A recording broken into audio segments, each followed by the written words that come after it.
don't know if I'm missing anybody. I think Senator Nitka is going to join us. Senator Nitka will be joining us, I believe. Okay. So welcome, everybody. Sorry, I'm just doing some housekeeping here with the technology. Today, we have Meg Polite from the Alzheimer's Association giving us a update today on what's going on and kind of some open conversation. How's it going? Welcome. So I'll turn it over to you.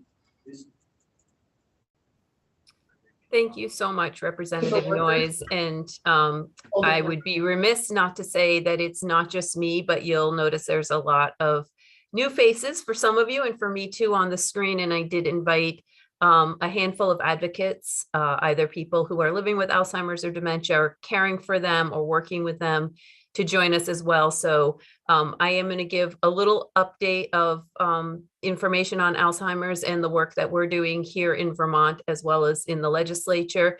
And then I did want to open it up for some people to share their stories a little bit, and also to have just an opportunity for other people who work in this field or legislators to ask questions and hear from people, and the same of advocates. So I will start by saying it is just so amazing to see the way having a bill in the State House and finding advocates and providing structure for advocates to support each other and share their stories has really had an impact on raising awareness around Alzheimer's and other dementias here in Vermont. And I told Dan, I just flew back from WCAX, where they are going to have a story on the news tonight about S206 and Alzheimer's. It'll come between 6 and 6:30 as part of their Health Watch. And I was at Channel 3 recording that. I know they spoke to Angela Smith-Jang from Dale, and Pamela Smith, who has testified both in the House and Senate and has younger onset, was there with me. So I'm really helpful that getting that information out, getting the 800 number out, and putting a face to this disease is going to help us legislatively, is going to help us for people who are suffering in isolation and with stigma, and it's going to start a ball of events that's going to help us get resources, both for older Vermonters with Alzheimer's and for older Vermonters in general, who are facing many of the same staffing shortages and programmatic shortages that are really placing challenges on their ability to remain in their homes, in their community, and living the way they want to live. So just for a little tiny bit of recap, because we do have some new legislators on this call and some new people, I just want to share a couple numbers to kind of frame why we're doing this work. So we know that there's more than 13,000 Vermonters 65 and older who are living with Alzheimer's in right now. And we know that that number is extraordinarily under counted, because it doesn't count Vermonters with younger onset, and we have many of those. It doesn't count people who are waiting more than a year to get a diagnosis, or those who are receiving misdiagnoses as they travel on their path to an accurate diagnosis. And it doesn't count a lot of people who simply don't want to go to the doctor, even though they know they have a memory issue, because they're scared of the diagnosis. There's a lot of stigma around it. So the number is much bigger than that. It's projected to climb 30% to 17,000 in the next couple years. And it is placing a huge burden, particularly on the families of those people and the unpaid caregivers who are trying to support them to navigate the system and figure out, how do I care for mom, dad, spouse, sibling, or whoever needs the support. There are more than 26,000 unpaid caregivers in Vermont that are supporting people with dementia right now. Those are people who are often working full-time and supporting somebody full-time. About a quarter of them are what we call sandwich generation caregivers. So they're caring for a parent or a spouse and their children at the same time. And they're placed in a very untenable and difficult situation right now, because we don't have a system of care for people with Alzheimer's in the state. We don't have a point place for them to go to figure out, I got the diagnosis, mom got the diagnosis. What do we do? What is the first step? How do we progress in year 5 when what we're looking for is no longer how to remain at home, but how to find out how to keep this person safe as they migrate maybe to using a system like an adult day during the day, or moving into a long-term care facility? How do we manage our finances with a disease that can last easily 5, 10, even 20 years? We don't have a specific system for that. And that is really causing problems. And before I talk about our legislation, I just want to put this in perspective and say, these problems have been going on for a long time. COVID made some things more clear and exacerbated some challenges, as it's done in many different arenas. But a lot of the challenges that we're facing in terms of care, support, accessibility for diagnosis, wait times, those are the result of not just things that we have lacking or haven't invested in Vermont, but they're the results of national issues that are going on. National workforce shortages in the nursing field, national shortages of geriatricians, and a universal lack of recognition of the value of caregiving, whether it's for someone with Alzheimer's, someone who's older, disabled, or a child. We don't put enough value in it. We don't compensate those who are paid to do that work in a way that's equal to the value of what they're providing for us, both in caring for a human being and allowing somebody else to potentially be in the workforce because they're there. So these are issues that we're looking at through a variety of different bills in the State House, and hopefully on the national level too, whether it's working to get more shortages into the system by some of the economic development and workforce development bills that are happening here in Vermont, whether it's through our work with the Long-Term Care Crisis Coalition to advocate for a 10% increase in home and community-based services this year, and an increase to $25 an hour compensation rate for people as they use the adult day program. Those are all additional pieces that I've asked many of the advocates here to write to their legislators about, to write letters to the editor and op-eds about, because it's all connected together. It's all connects together, and it comes down to the point of the person with Alzheimer's or dementia and their caregiver, what's available to them. So I just wanted to take a minute to talk about our primary bill, because it is getting attention on the news tonight and it's getting attention in the legislature. And that is S206. It is a no appropriations bill. There is no way that we're going to solve the challenges that we're facing with programs and support and coordination and services without allocations of appropriation. But that's not what this bill is about. This bill is a starting point, and it starts to put some structures in place to ensure that the work that we're doing with a grant right now from the CDC to develop an updated from 2008 action plan for Alzheimer's and aging in the state, that will continue on in the future. So there's a piece of this bill that puts the Alzheimer's action plan, that embeds it into the state plan on aging, which was passed as part of the Older Vermonters Act. So that's very exciting, because it ensures it'll be right there in the same place, and it will be evaluated every year, and it will be updated every 4 years. That's a big piece.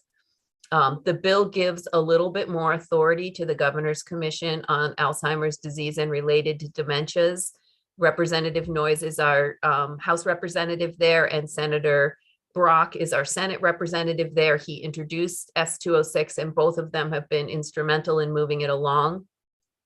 I'm excited to announce that I'm the new chair of that coalition and commission, and Josh Smith, who's on this call, is the new vice chair. So it gives that commission a little bit more authority by adding into its purpose some statutory touch points for it to look at plans that are put forth for older Vermonters and make sure that the way that they're put forth will also work for people who have Alzheimer's and other dementias, and ask specifically for feedback. So the commission was established statutorily in 1991 and is supposed to be a group of people to provide advice and expertise in this area. But I think clearly saying by doing this, which people have to go to, will help make sure that happens, and make sure that that voice has a little bit more, not credibility because it has credibility, but that it's relied on a little bit more because there are 16 people that serve there that have a lot of experience and put a lot of work into thinking about how we can address this demographic in Vermont. And then the final pieces of the plan have to do with making sure that a statewide coordinator, which we currently have for Alzheimer's as part of this grant from the CDC, is able to continue when the grant ends in the end of 2023. So it does not appropriate for that position to continue, but it puts into the law the intention that it will continue, and it asks the Department of Health and the Department of Disabilities, Aging and Independent Living, who asked to share the position, to come back by the end of this year and let the legislature know how they will fund the position in the future so that we can ensure that it gets into the budget in the future, and that the work that's been done to create a state plan and to start to establish some programs, both for primary care providers to help educate them and get them more confident in their diagnosis, to support organizations that work with people like the area agencies on aging and caregiver groups,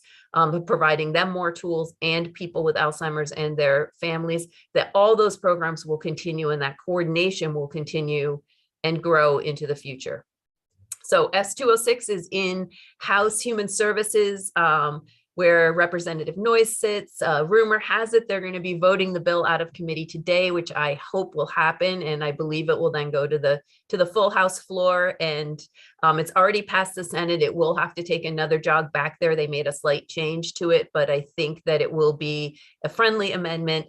And I very much expect that bill to pass, and I hope very much it will be signed into law by the governor. And I'll be reaching out to many of the advocates here to help make that happen. And one of the ways we're going to make that happen is by having our Advocacy Day, Alzheimer's Advocacy Day, in Montpelier on April 27th. So advocates are invited to come. We're going to have a lunch with legislators. If you haven't received an invite from me yet, it's coming. I've just been busy with this stuff, but it's coming. We'll be at the Capitol Plaza. We'll have a resolution that will be read on the House floor that day. And it's going to be an opportunity to do some direct interaction with legislators, to remind them of the needs of people with Alzheimer's and their family, to bring to light what's working and what we really need for help, and to thank them for standing with us on that. So I posted in the chat a link if you haven't signed up and you want to go to Advocacy Day, or if you want to share it with somebody. And I also posted a link to my Advocacy in Action newsletter, which I send out every 2 weeks with just like high level what's happening both here in Vermont and nationally. So I'm going to stop there. I'm happy to answer any questions, but what I would really love to invite to happen is a few of the advocates, if they would like to introduce themselves, if they'd like to share even just a minute or a minute and a half of sort of how they're here, what their connection is, and what they see as a challenge or what they have as a hope for the future based on S206 or other action. And I certainly welcome any legislator or other person from another organization that has a question, either for an advocate or for myself, to also speak up and share that. So Dan, I don't know if you want people to use the raise hand function, and if you want to facilitate this or you want me to, but I guess I would ask anybody who'd like to speak to raise their hand using the little function if they can, just so we're not speaking on top of folks. Yeah, either way, raise your actual hand or your virtual hand, and we'll try to recognize you. And you are right, Meg. Thank you so much for your presentation. That Human Services is planning to vote S206 out at 1:15 when we get back from lunch. So I'll be glad to give some more updates on that as we go on. But I see Mindy, you have your hand up. Welcome.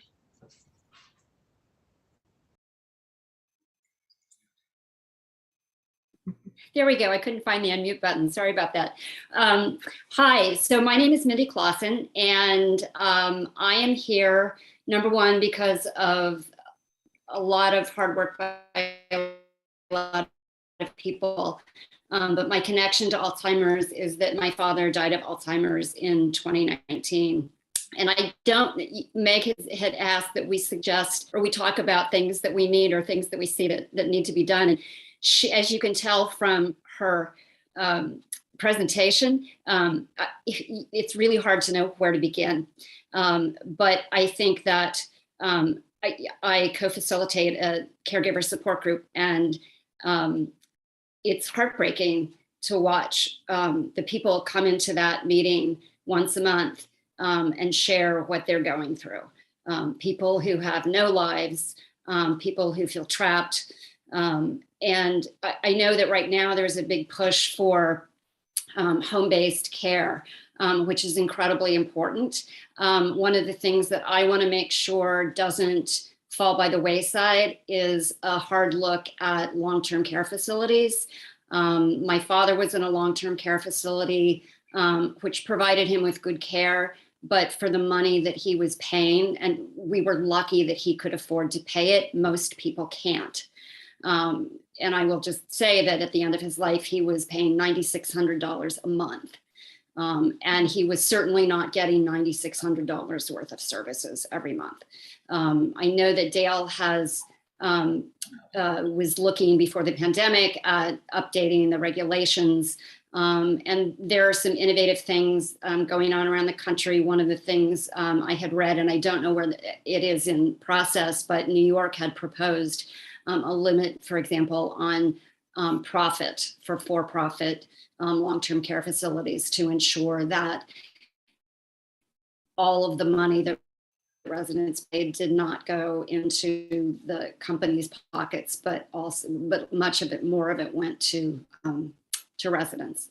So I'll stop there. I could go on for the whole meeting, and I would love to let somebody else talk. So thank you very much. I appreciate you being here. Thank you, Mindy. John, welcome. Thank you. John Boughton here, and my wife Judy Simon Boughton, and I'm going to let Judy talk a little bit. First time for everything. Hold yourself. It's interesting when you look back at your family and you're not sure really what happened one way or another. So let me see. You want this guy? Let's do this guy. This guy is my grandfather. Notice those cheekbones? Russian. No, I'm serious. He was born and raised in Russia, and I never had a chance to talk to him because he died fairly soon after they came to the United States. I don't think they would have recognized Alzheimer's. So it's really Alzheimer's here. Yeah, okay, fine. Good, keep talking. You don't know. So anyway, that's my connection to Alzheimer's. And as I've aged, it just sort of keeps slapping me in the face in its own way. So a solution would be a gift to hundreds of people. So we can do it for Vermont, yay.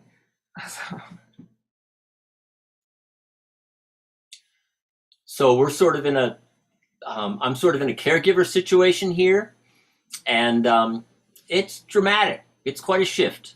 We are really fortunate to live in White River Junction. We have connections in Woodstock, so there's the Ottaquechee Health Center there that we've been able to get some assistance from, and we've also been able to get some assistance. We're learning about assistance available through Dartmouth Hitchcock Aging Resource Center. Very helpful.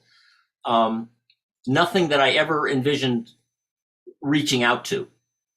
And as I said, we're really fortunate. We live in White River Junction, so we're kind of halfway in between those two. Well aware that there are a lot of people that affected by Alzheimer's that aren't nearly as close, and things aren't nearly as convenient. Now, Zoom has helped a lot. Quite frankly, we have never actually been to the Dartmouth Aging Center. But just know that there are a lot of people kind of walking around the streets that you may or may not know have dementia and Alzheimer's. And it's a tough one. Thank you. Thank you, John and Judy. Thank you for being here today and sharing your story. Thank you. Next is, I think we have Betsy. Thank you for joining us. Thank you. Hopefully you can hear me okay. I'm actually joining you from Hilton Head, where we're on vacation. my link to Alzheimer's is my mom. She was, we started noticing issues about 10 years ago, and 8 years ago, she was diagnosed. She was not able, she was living in New Jersey at the time, and her physician in New Jersey told her when we encouraged her to ask her physician to do some memory testing, and her physician in 2 separate occasions told her not to bother, that it wasn't worth it because there's no cure to Alzheimer's. And I would like to say that that is the worst advice that anybody has ever given my mom. And we've had some really good advice, but we've had some bad advice too. But that was horrible because there were a lot of things that we did do once we got a diagnosis. And I'm happy to say that she got her diagnosis right here in Vermont. She's moved to Vermont and she's been getting excellent care in Vermont through the memory clinic and through her new primary care physician here. But there's a lot that we can do more. It's really hard to find support groups for people with Alzheimer's. It's very hard to find help with long-term care insurance, negotiations with long-term care insurance companies to try to get the payments. It's very hard to find case management is pretty much non-existent.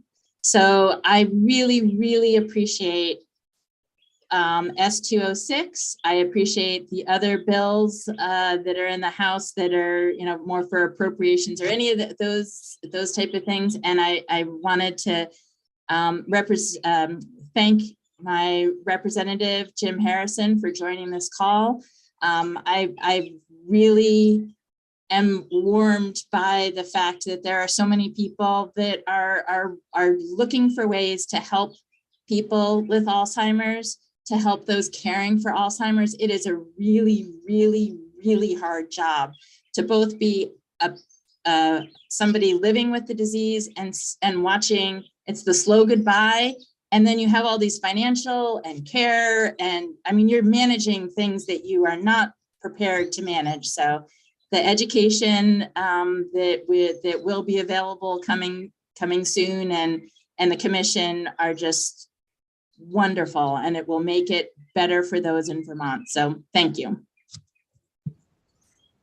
Thank you. Thank you, Betsy. Thanks for joining us. Jim, I see your hand up. Yeah, hello, my name is Jim Hallway. Recently, we learned my mom had stage 3 Alzheimer's in an effort to spare his children's concerns. I think my dad hid the illness from us. Alzheimer's in our lives is just sort of at the beginning, and it ranges from questions of understanding to concerns of safety. Most important is that mom has a choice in things that impact her quality of life and care. She gets confused and frustrated when we ask her what she wants. Guilt about missing the signs combined with frustration that a stigma may be the reason Dad hid much from us. Perhaps we would be further along had we not let fear drive denial. Today's busy world, it becomes too easy to put off the extra time with family members. Mom's parents aged well into their 80s and 90s, and mom physically appears fairly healthy. So we imagine we'd have plenty of time to spend with her as their children reach the stage where they move on to college and into their own lives. As mom fades, safety and support are more needed. Nursing homes are not the answer particularly. It is not so much about skilled nursing that's needed. What is needed is long-term care, either in home-based services or residential care facilities that specialize in memory care. Yet retirement savings and state funding formula for such does not meet the costs. So my hope is that for legislators here today, H 530 proposes an important safety measure known as the Silver Alert, because people with dementia and Alzheimer's do wander. H 153 proposes increase in funding for home community-based services. The House came in at 7%. We're hoping for 10% once the Senate has done their bit. The blueprint for health and access to home and community-based services must be expanded. S285 proposes to do this in an informed way. And those and other efforts in this session to improve are important. However, S206 is at the core of addressing cognitive impairment, state planning, continuing education, training, etc., so that one day we can imagine a day where Alzheimer's disease is no more. Thank you. Thank you, Jim. Appreciate the joining us today, and so thank you. Lisa. Hi, I will start my video for you guys. My name is Lisa Pratt. My connection with Alzheimer's disease is that my mom passed away from Alzheimer's disease in 2018. Shortly before she passed away, my father was diagnosed with Lewy body dementia, and he ended up passing away in 2019. We were able to keep my mom in her home. I'm part of that sandwich generation that Meg talked about, where not only was I trying to care for my parents, but I have a child that I was trying to care for as well. I'm fortunate in the fact that I have 2 other siblings that live here in Vermont, so they were able to assist with my parents' care, but it required my brother and his wife, who didn't have any kids that they were taking care of at the time, to move in with my parents to help my mom to stay in the house. After she passed, my dad's disease was far more advanced and different from what we were dealing with my mom, and we couldn't keep him in the home, so we had to place him in a residential facility. So I've kind of done it all. I've seen all of the different aspects and all the different services that are out there. I was very surprised about how hard it was to find services when she was first diagnosed. It takes a lot of effort and a lot of time and a lot of motivation to actually go and find all those services yourself. And then there's a realization somewhere along the line that there aren't the kinds of services that you think you need. There's not a lot of in-home services that don't cost a ton of money. And, we were fortunate and lucky that my father had managed to save up enough money throughout his life to be able to help care for them. By the time he had passed, pretty much all of that money was gone. But the concern that we had the entire time was, you don't know how long Alzheimer's or dementia is going to last. It's such a slowly progressing disease. And to try to figure out how much money do I need to care for them and how long do I need to make the money last, and am I going to have enough money?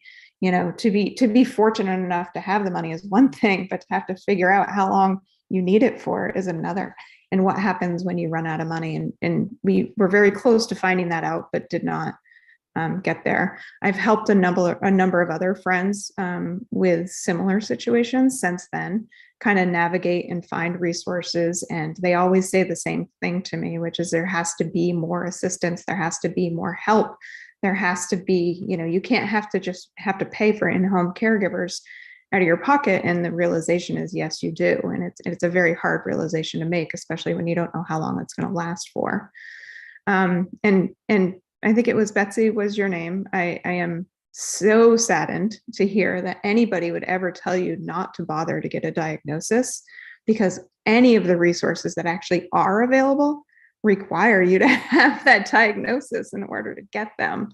And so that diagnosis is so important, because you don't medically qualify for many, many things without that diagnosis. And so I'm just blown away that anybody would ever tell you that. I'm sorry that you ever heard that. So, but here I am 2.5 years later, after both my parents have passed, and just trying to do everything that I can to try to, recognize that there's much more of this coming down the road, and just try to help other people through the process, and hopefully make things a little better for people going forward. Thank you, Lisa, for joining us. And next we have Doug. Hi there. My name is Doug Carden. I'm a caregiver for my husband, who was diagnosed with young onset Alzheimer's about 6 years ago. So we're 6 years into it. we've participated in Montpelier and in several previous events. We gave an opening statement one time, but he's progressed now. We can't participate anymore. He's progressed now where he needs help getting dressed. He can't make a cup of tea anymore, the basic things. So if anything were to happen to me, he would need 24/7 care. And just to echo some of the earlier statements, just this morning, I wrote a check for $1,000 for an outside, for lack of a better term, consultant, because there isn't a source you can go to help you navigate the complexity needed for outside care for an Alzheimer's diagnosis. Simpler diseases, if I can use an example, like cancer, with which I'm familiar, there is a path. There is no genuine path for Alzheimer's. It is different with different people, how it unfolds.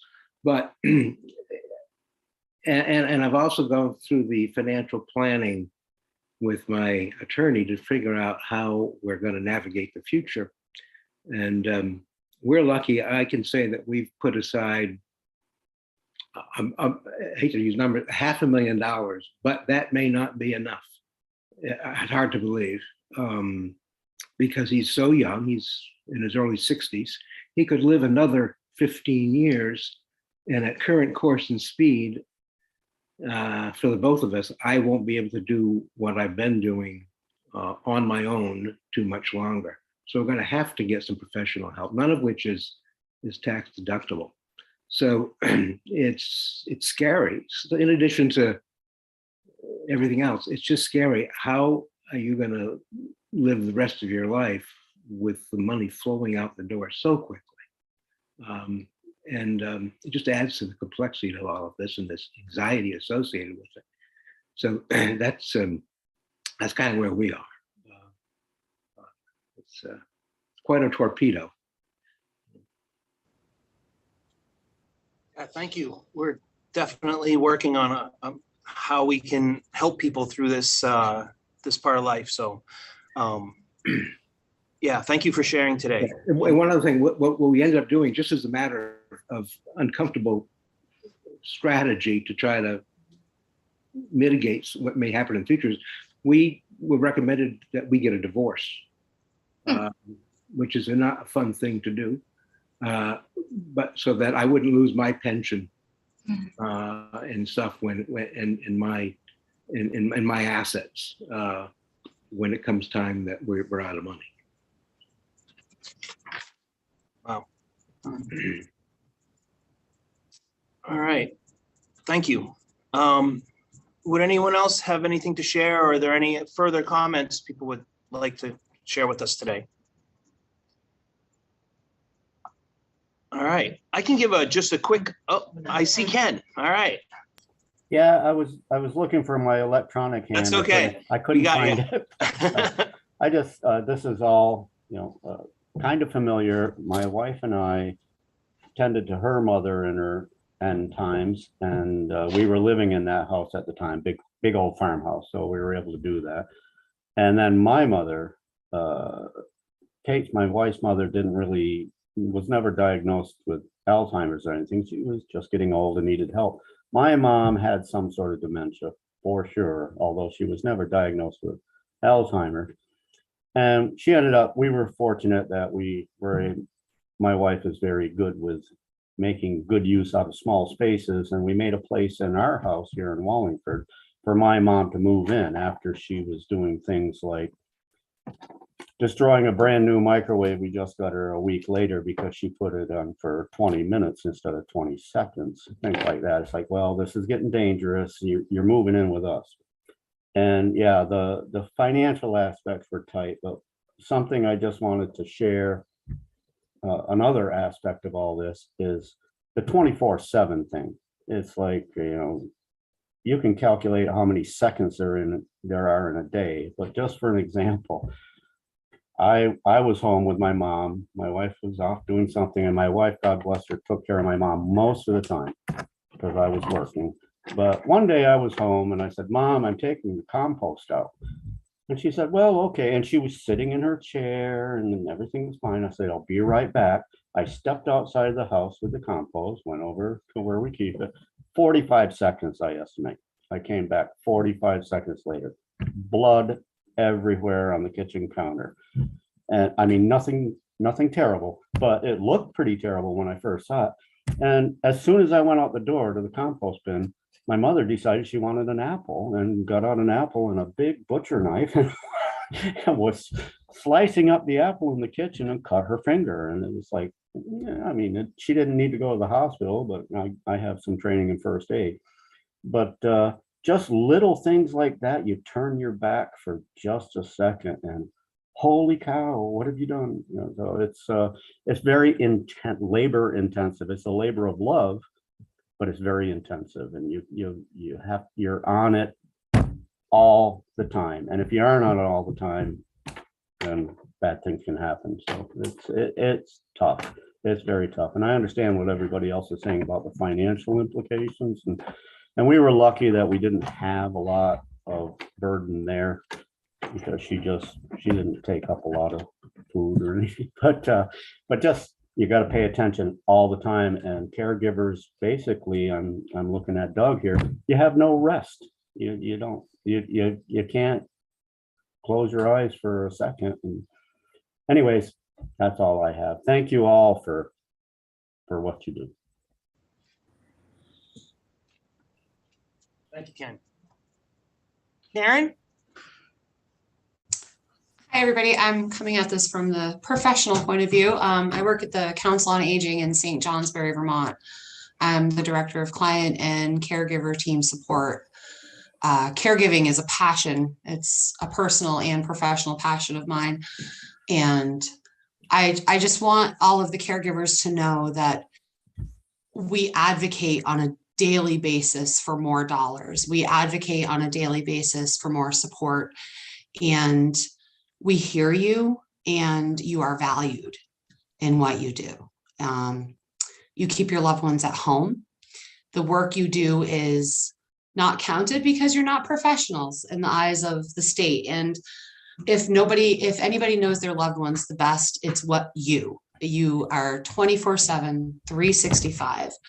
And those of us that do this work are advocating for you. And we're trying, we're giving classes, and we're holding groups, and we're advocating for bigger grants for those of you who don't quite meet those financial qualifications. And we understand. So just know that we value you and we're here.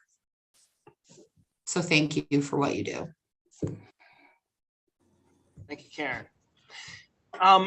I just want to make sure that people know that in the room here is Representative White and Representative Dolan behind me, and we have Senator Nitka here. So thank you for everyone joining us today. All right, just give a quick update on what's going on with 206 in the Human Services. As you heard earlier, we're going to be voting it out, but we're also, the amendment that we're going to be putting on looks at creating this silver alert system. And that's, and we took some testimony from Department of Emergency Management, Department of, and Department of, sorry, hang on. Anyways, it's a little more complicated than we originally thought, just to take the existing bill that had been entered into kind of enacted into law. So what we've done is put together an amendment that will ask legislators to come together with in law enforcement over the course of the summer and to come up with some language for next legislative session that will be something that could be implemented and will work to get to the core of what we're trying to do. And so you'll see that as an amendment on it, which will next session turn into some legislation that will be able to work and pass and create that system within our emergency management. So, yeah, otherwise it should be on the floor. If we voted out of committee today, it should be on the floor on Friday for a second reading. So looking forward to seeing seeing that move forward and back to the Senate and onto the governor's desk. So I don't know if anyone has any questions or any more comments while we're here.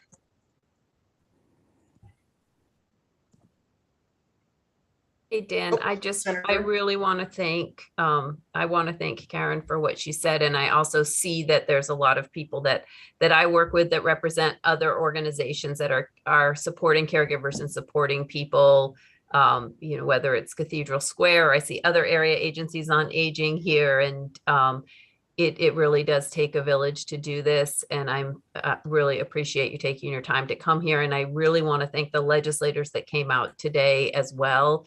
And to let folks know that what you heard today from those stories, and maybe there's a couple more coming, that's a sneak peek of what we're hoping to share with folks on April 27th at Advocacy Day. And we hope to have 30 to 40 advocates in Montpelier. I know we can't all get into the State House, but we're going to be there in different ways, helping to paint this picture of what it really is like for people. So I really want to say thank you to Representative Noyes and everybody on that committee, everybody on the Senate side that worked on this bill and that are working on all these bills and looking at this big picture: appropriations, caregiving, workforce. What do families need? What do those providing care need?